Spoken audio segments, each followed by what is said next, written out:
पहले सीए भी आने जा रहा है, सीए भी आने के बाद एनआरसी आएगा।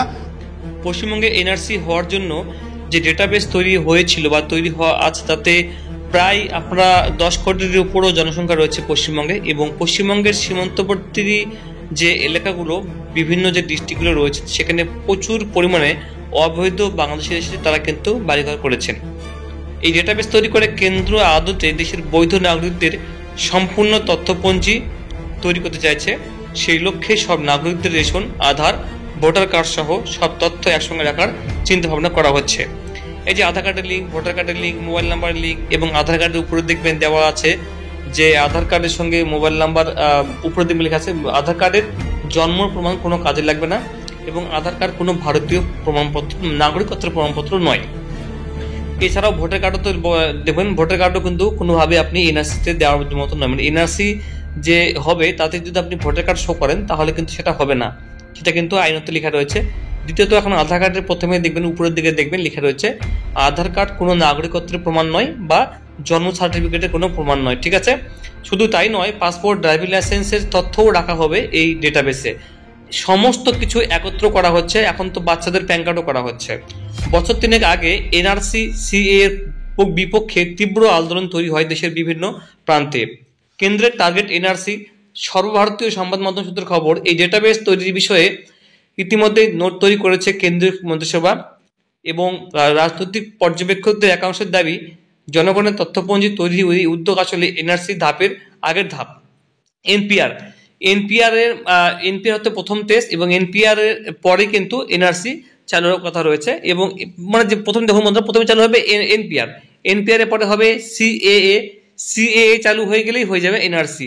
তারপরে যদি দেখেন যে সিএএ লাগু হয়ে গেছে পশ্চিমবঙ্গে, তাহলে আপনি বুঝবেন যে এনআরসি হবেই। কারণ যদি এনআরসি না হওয়ার কারণ থাকে তাহলে সি এর এই বিলটি বা আইনটি আনার কোনো প্রয়োজনই পড়েনি।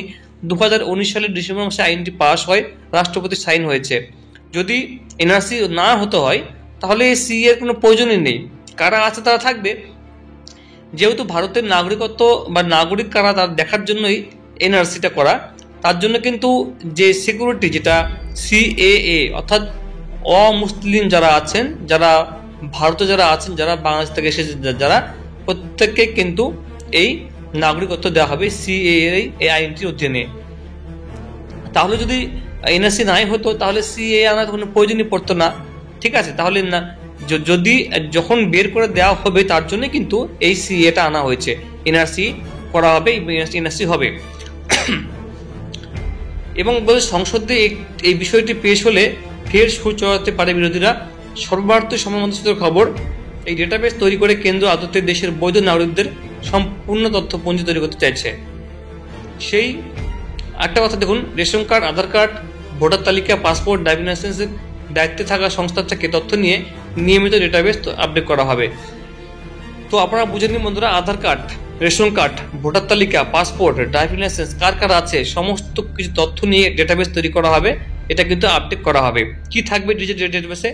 ডিজিটাল ডেটাবেস তৈরি করা, যেটা ভারতের মতো বড় দেশে গণনা রীতিমতো একটি চ্যালেঞ্জের বিষয়। সর্বভারতীয় সংবাদ মাধ্যম সূত্রের খবর, উন্নত প্রযুক্তি ব্যবহার করে জনগণনার সময় আরও কমানো হবে। জনগণনা কাজে ব্যবহার করা হবে বিশেষ মোবাইল অ্যাপ। 16টি ভাষায় এই অ্যাপে কাজ করা যাবে।